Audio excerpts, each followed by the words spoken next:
Salut les golfiteurs, j'espère que vous allez bien. Aujourd'hui je vous retrouve pour une petite vidéo pour vous présenter un nouveau produit qui s'appelle Aquamotion. Alors qu'est-ce que c'est que cet engin de torture que j'ai sur mon poignet gauche? Alors c'est très simple, c'est un capteur qui va nous permettre de mesurer notre degré de flexion et d'extension du poignet et de la déviation radiale ou ulnaire du poignet.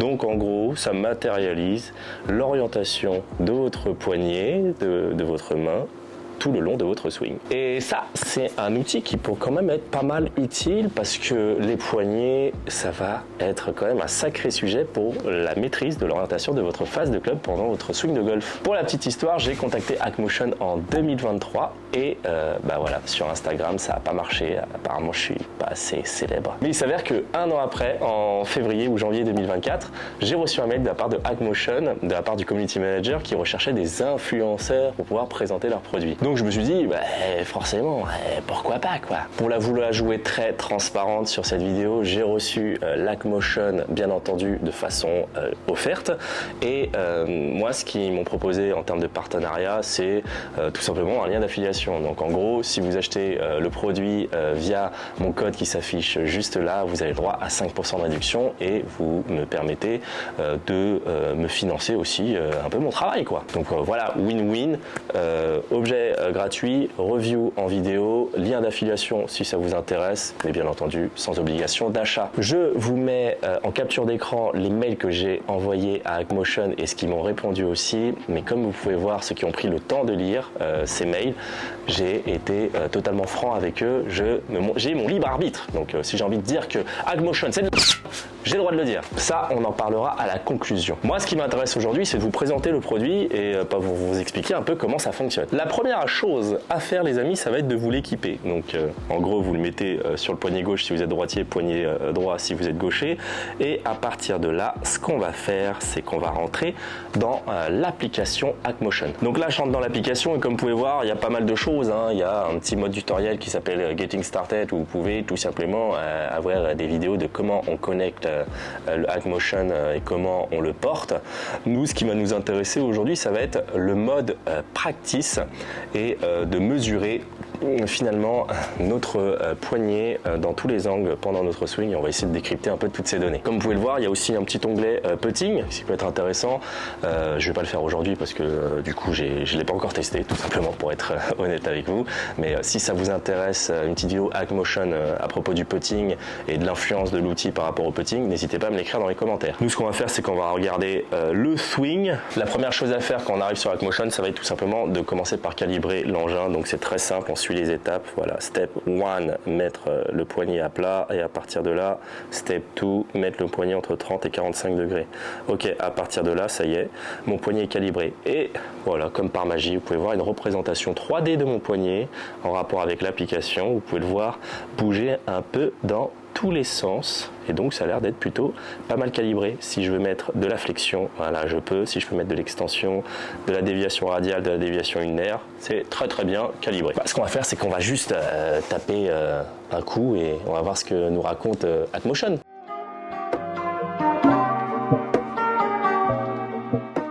La petite balle à froid, on va essayer de jouer beau. Jouer beau. Ok, ça c'est pas mal swingé. Ok, balle relativement bien jouée. On va voir ce que nous raconte Aquamotion sur ce shot. Donc là c'est vachement intéressant en termes de données. Vous pouvez voir là, hop, la flexion et l'extension. Donc à l'adresse, j'ai un poignet en extension de 11 degrés, c'est ma position à l'adresse, c'est comme ça. Au top de mon backswing, je suis relativement poignet à plat, seulement 2 degrés de flexion. Et à l'impact, j'ai un poignet légèrement en extension, donc un petit peu comme ça. Donc en gros, ce qui se passe, c'est qu'à l'adresse, je suis, on va dire, 11 degrés là. Au top de mon backswing, je suis square. Et au moment de l'impact, je suis en extension de 5 degrés. Au niveau de la déviation ulnaire radiale, ce qu'on peut voir, c'est qu'à l'adresse, j'ai une déviation de 29 degrés, donc ça représente ça. Au top de mon backswing, du coup, je suis plutôt en déviation radiale de 12 degrés, donc je suis un peu plus ici. Donc mon poignet, en gros, il fonctionne. Il passe en déviation ulnaire au moment de la descente avec un poignet qui est légèrement encore en extension. On peut voir aussi du coup les degrés d'inclinaison en P6, P7, P7, P8 et le speed, le degré par seconde d'inclinaison. Bon, ça commence à devenir un peu usine à gaz. Aussi le timing, comme vous pouvez voir dans le backswing, avec un ratio de 3 pour 1 entre le backswing et le downswing. Donc ça peut être des stats qui peuvent être intéressantes.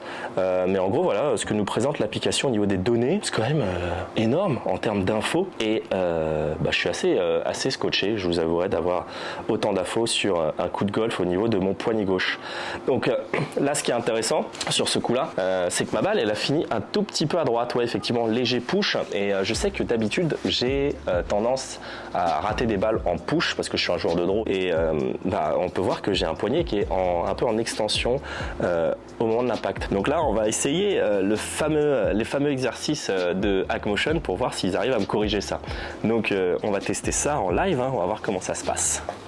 Donc là, j'ai déjà calibré. Ok, on va voir s'il arrive à me corriger un peu cette tendance de balle à droite. Donc on va travailler leur exercice. On va se positionner à l'adresse. Très bien. Swing au top du backswing. Ok. Bon, moi j'ai pas de problème généralement sur la montée avec une position relativement square. Ok, swing au top du backswing. Très bien. Là je sens que j'ai une phase de club square avec ma main gauche, c'est super. Ça j'aime bien. Ça c'est un bon exercice ça. Pour les joueurs, c'est quand même cool de sentir ça au lieu d'être en extension. Ça c'est une phase qui arrive très souvent. Bon, je vais faire la faute, je vais faire une extension de poignet. On va voir ce qu'il me raconte. Très bien, donc là il détecte clairement que je fais une cuphead race, donc un poignet gauche un peu en extension. Hop, je recommence. Là je vais faire une flexion. Ouais voilà, là il dit trop de flexion au niveau du poignet, donc face trop fermée. Super, on refait. Allez, là je vais me mettre dans le range. Voilà, poignet gauche plat. Très très bien, franchement ça c'est pas mal. Ça c'est pas mal pour le training. Ah, il faut que je me remette à l'adresse. Ah, il détecte quand je suis à l'adresse carrément. Ok, je refais un backswing. Allez, dans le range. Très bien, ok, super. Je me remets l'adresse. Backswing, dans le range, super.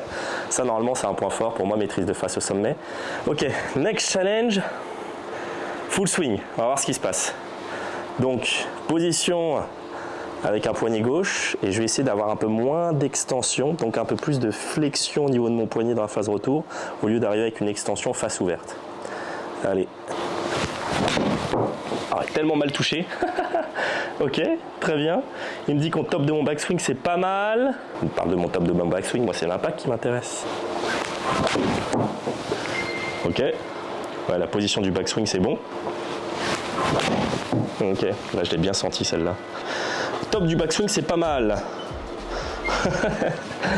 Donc là il me dit que j'ai bien effectué l'exercice. Ok, super. Alors, l'exercice en soi, si je devais vous faire un retour.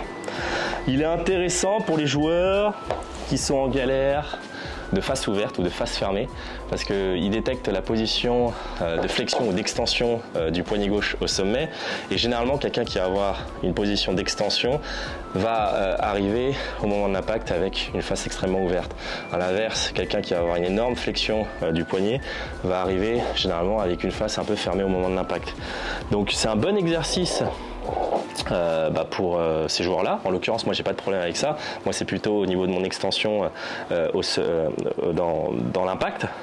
Mais pourquoi pas. Forcément l'exercice, si on prend un peu de recul, n'a pas vraiment d'utilité pour moi parce que je maîtrise très bien ma phase de club au top de mon backswing. Je pense que le mode avec déviation ulnaire et radiale, c'est un peu compliqué pour la plupart des gens parce que bon, essayer de contrôler cette déviation-là et cette déviation-là plus la flexion et l'extension, c'est un peu une usine à gaz.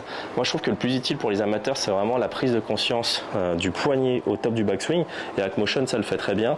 Donc là je vais vous montrer un autre mode qui peut être intéressant. Ça va être le mode 2D où on va parler que d'extension et de flexion. Donc je vais juste taper une balle et vous allez voir ensuite.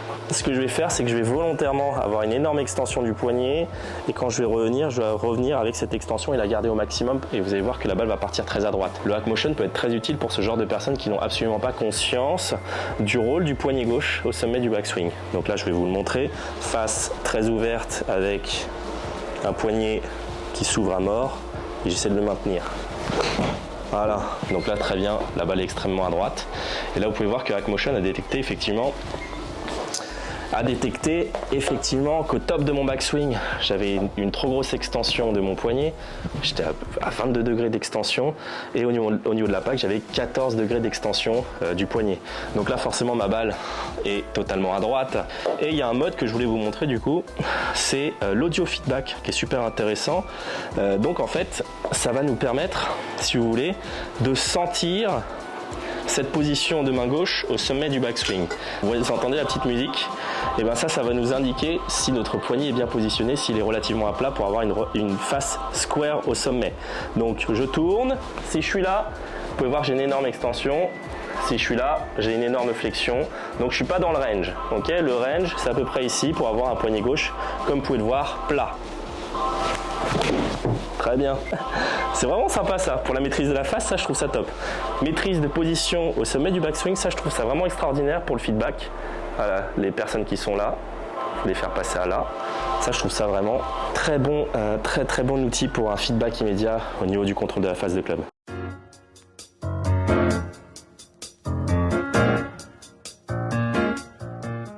Bon, la conclusion, qu'est-ce que je peux vous dire sur cet outil? La première chose que j'ai envie de vous dire, c'est pour utiliser cet outil, il faut savoir pourquoi on l'utilise et dans quelle proportion on l'utilise. Et ça, je trouve que c'est super important.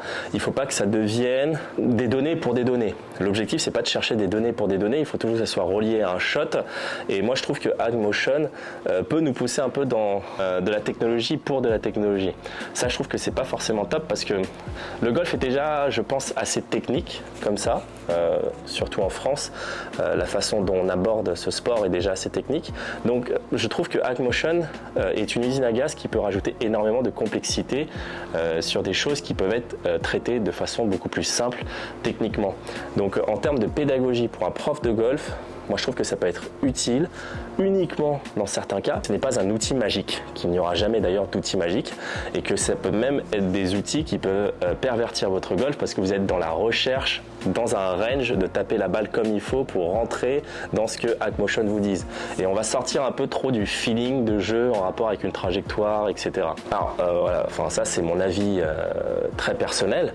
Je trouve que c'est un très bon outil si on sait s'en servir au bon moment, au bon endroit, parce qu'il y a des moments pour parler de contrôle de face, mais malheureusement le golf c'est un sport qui est multifactoriel, donc si on se concentre que sur la phase de club, il risque d'avoir d'autres choses qui risquent de se dérégler, et AgMotion ne nous permet que de contrôler la position d'un poignet, qu'il soit droit ou gauche, et c'est pas que ça le golf, okay, c'est pas qu'une position de poignet au sommet ou à l'impact. Donc moi je trouve que c'est juste un outil qui peut être utile, en tout cas pour les golfeurs qui veulent sentir la position de leur face au sommet en relation avec un poignet, mais qui n'est absolument pas un outil indispensable pour progresser dans votre jeu. Il y a vraiment énormément de choses dans AgMotion, j'ai vraiment essayé de rester le plus simple possible. On peut carrément partir sur des comparaisons au moment du swing, à quel moment du swing par rapport à un autre joueur qui a enregistré ces données. Enfin, ça part vraiment très loin. Et moi, je pense qu'il ne faut pas trop se perdre dans tout ça, qu'il faut rester assez simple quand même dans l'approche du golf. Donc, un gadget qui peut être intéressant pour les technophiles, mais ne pas à mettre entre les mains de tout le monde selon moi. Donc, est-ce un outil utile? Oui, bien sûr. Obligatoire? Non. Jamais. Concernant l'offre AgMotion, vous avez 3 niveaux d'offres, une à 220 €, une à 550 € et une à 770 €. Vous pourrez voir un peu tous les détails de ce que ça unlock à chaque fois que vous passez sur la version supérieure. Personnellement, si ça vous intéresse, franchement, prenez l'offre à 220 €, ça suffit. L'offre la plus chère va vous rajouter la déviation radiale et ulnaire du poignet, chose que je suis pas persuadé que ça va servir à 95% des joueurs de cette chaîne en tout cas. Après, si vous voulez vraiment usine à gaz ouverte avec toutes les vannes ouvertes et toutes les données, bah, vous pouvez prendre les versions supérieures, mais je doute que ça soit utile. Bon, voilà, trêve de bavardage, j'espère que cette vidéo vous aura plu. Moi, j'ai juste à vous souhaiter un très bon golf et je vous dis à la prochaine dans une autre vidéo. Allez, ciao!